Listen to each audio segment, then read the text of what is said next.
Okay, I haven't made a video in a while, or a strategy guide rather. But I thought I'd try and make a short one here because I've seen this sort of pop up as a strategy, and I'm sure a lot of people either need help or are doing it wrong and don't know. And what I'm talking about is these sort of granary, not first, because you can't build granary first unless you get a turn 0 pop ruin somehow, but early granary builds that essentially your granary is usually either your third or fourth thing being built. You know, the usual things are scout granary, or scout worker granary, or scout monument granary. It's those kind of setups. You're putting a granary in very early in the build queue, so you can grow to 5 or 6 pop before you build settlers. That's the basic idea. I've seen this pop up a bunch now. I think specifically people have caught on to it from Russian players. I don't know if that's an artifact from the different mods they use, or from vanilla, or from just like a different strategy perspective from Russian players. But I think that's where people have caught on to it. Certainly I've noticed it in the NQ tournaments.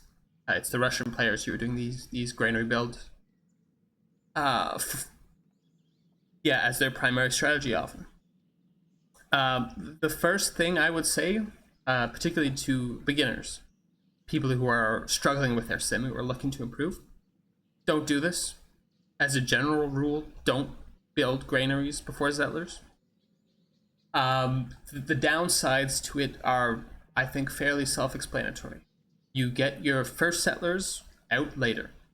That means you might be losing settlement spots. That might mean you're having more trouble with barb camps. That might mean your general overall snowball is slower because you're growing your one city, your cap, at the expense of 3 or 4 cities. That's the gist of it. If you were to take anything from this video, is as a general rule, don't do this. That's not to say it isn't good or it isn't beneficial, or there aren't certain situations where it is a very strong strategy. I'm just saying, in general, if you're caught between thinking, should I do this or should I not do this, don't do it. It's not that it's a bad strategy, but it's certainly, what could go wrong from it is much greater than the sort of traditional get to 3 or 4 pop, build settlers, build your cap after. That being said, the point of this video is essentially to outline 4 use cases for when you would maybe want to build a settler or build a granary before settlers. The first case, of course, being Mexico. Mexico is the civ where you always build a granary relatively early, because what you do is you settle and you click pottery, always with Mexico. Now here I've actually got a particularly good setup for it, because the way Mexico works is your settler, you can't stagnate for it. You can't you can starve your cap when you build a settler with Mexico. Which, the way this sort of dynamic works is that you build your granary, and then as you're growing to 4, 5, 6 pop, you're building settlers all that time, and then you're depending on how many nice production tiles are, you're sort of fixing your production at 5 or 6 cap and maxing your hammers out then to build settlers. So the dynamic is that your first settler, your second settler comes out slower, but your 4th or 5th settler comes out faster. Mexico can be a very strong civ, and it sort of outlines the upside of building this granary first, in that you have a very strong cap out of it. After you're building settlers, your cap is much better positioned to build wonders, or to build more workers or infrastructure, or whatever it needs, whatever your empire needs. That's the sort of benefit of these granary first strategies, is that you are privileging your cap above your expands. Sometimes that makes sense. If you're doing something that, say, requires Great Library or Oracle or Petra, it might make sense to do that. But you are sort of paying for it in that all your expands get weaker correspondingly. And that's why, in general, if you're doing this strategy, it makes more sense on sort of tall play as tradition versus wider play as honor or liberty or piety. Okay, so that's use case number one, and that's the most obvious one. Mexico, you always go pottery, always build a granary early. Sometimes you build a monument first, though. So sometimes it's scout, monument, granary, depending on what the setup is. But okay, so what if you're not Mexico? What's use case number one if you're not Mexico? And I think there is a clear sort of best scenario where you want to build an early granary. And that is when you get hill-heavy coastal starts. I've got this start here. I start on a hill. I do not have a 3 food tile. How the heck am I going to get to 4 or 5 pop? It's going to be really tough unless I get super lucky and get 2 pop ruins, or I go to 3 pop slowly and then get a final pop ruin somehow. I'm not getting 4 or 5 pop before I build settlers, and that's sort of unfortunate because I've got 1, 2, 3, 4 production tiles at least, plus maybe more if I get animal husbandry. I've almost certainly got, well, not almost certainly, but I might have a plains horse here. The point is I've got production tiles, but I don't have the growth to get to all those production tiles before I build settlers. So what do? Well, this might be a situation where you build a granary first. Because if I go scout granary, I can be a 5 or 6 pop when I'm building my settlers. Because I've got 4 nice granary tiles here. That's very fast growth. And then afterwards, even though my expands are going to be delayed, I can build quick cargo ships out of my cap and send them to my expands. So I can plunk down, my 4th or 5th expand right here, and then immediately send it to cargo. And that's the sort of dynamic at play with these coastal starts. I like to call them cap first or settler first coastal strategies. Either the priority is cap first in that you build a granary, sometimes you even build a lighthouse, and you get your pop, you get your cap up to 5 or 6 or 7 pop before you build settlers. And then you feed those late settles with cargoes. That's the cap first strategy. It's workable. It's much stronger than doing that kind of strategy inland because cargo ships are so much stronger. Generally, I don't like it, but it's definitely a workable strategy, and it's a viable use of this granary first. The other coastal strategy is settlers first, in that you start building settlers at 3 or 4 pop. You get your settlers out. It's your expands that are building cargo ships in order to feed your cap.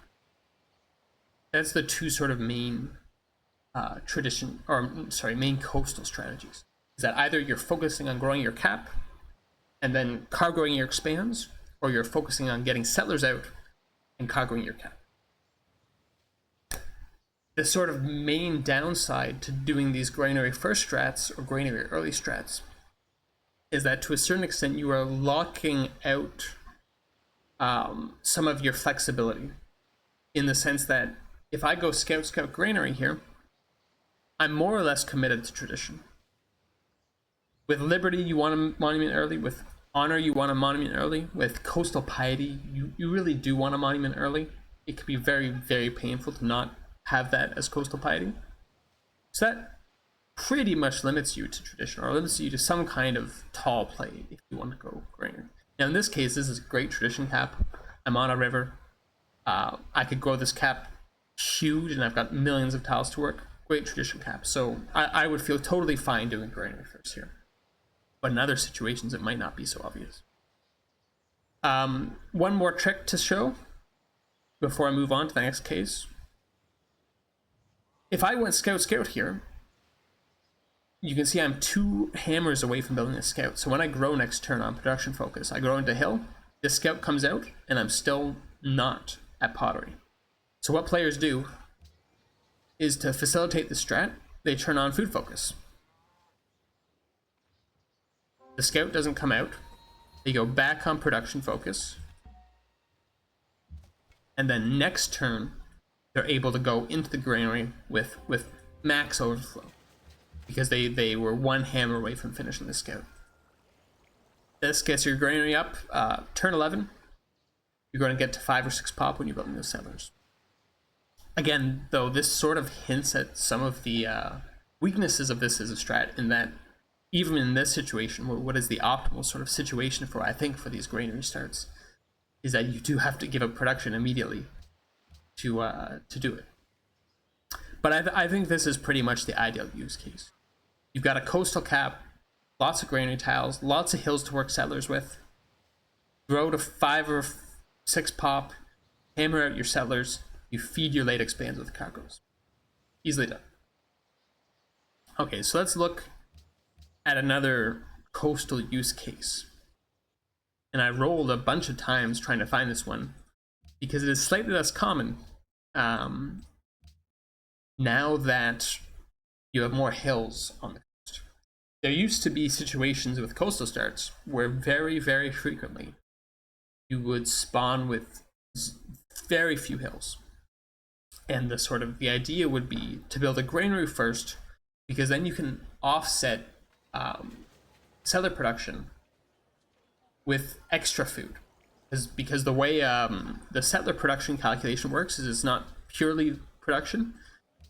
If you have above 0 food, the first food counts as an extra hammer, the second food counts as an extra hammer, and then I think the 4th, 7th, 10th extra food counts as hammers. Essentially, excess food is converted somewhat inefficiently to hammers as well. So for a start like this, where maybe I want to be at 5 or 6 pop when I'm building settlers, but I don't have those many hills, or like I only have 3 hills here, and often you can't afford to tech animal husbandry first, because here I need masonry and I need sailing as Lux techs before I go animal husbandry. Here you might think, boy, it would be really nice to have a granary, because I can use the extra food from that granary to work settlers, to get extra settler production.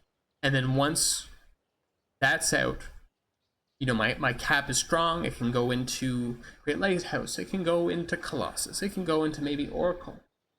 One of the things that sort of makes these granary first starts better as tradition is A, there's the cargo ship, which is most of it. But B, I think the key wonders are slightly more impactful as coastal players, because you only have the one other coastal player. So there is sort of a zero-sum element where if you're getting the good coastal wonders, you're denying it to your coastal opponent, who very well might be your sort of chief rival or military threat. So this might be another situation where you're sort of lacking hills, you're lacking production tiles, but you do have granary tiles. So you build a granary, get your pop up to 5 or 6 pop, and then you can offset some of that lacking production with the excess food for building settlers. And then you've got a strong capital coming out of it. That's certainly another way to play it. I think this is generally a weaker use case. I would generally, in my sort of preference, I would just stagnate at 3 or 4 pop and pop my settlers out that way, and then feed my cap with cargoes from expands. But granary first or granary early is another way to play this. Okay. Situation number 3, and I think these use cases, if you can't tell, are getting weaker and weaker, in the respect that the sort of the rationale for doing them becomes weaker and weaker.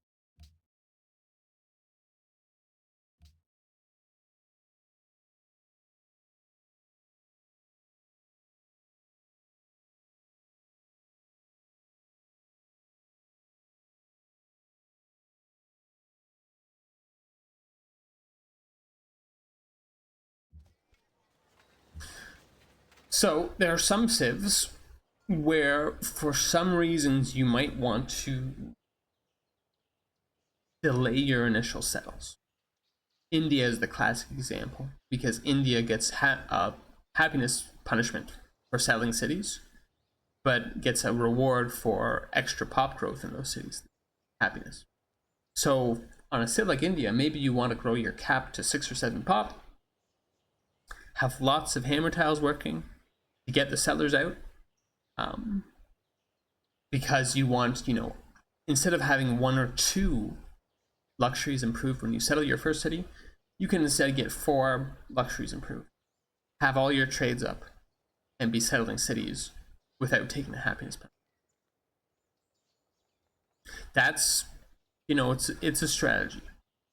Do I think it's good? No. That's why I strongly dislike India. I strongly dislike these kind of sort of delayed settlements as inland players in general.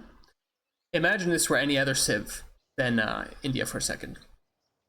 Something you see a lot of these Russian players who play these granary or these strats is maybe they see this and they see liberty, and they go scout monument granary and try to get to 5-6 pops so that when they get to the liberty, when they get to collective rule, they have more hammers in their cap to build out their settlers.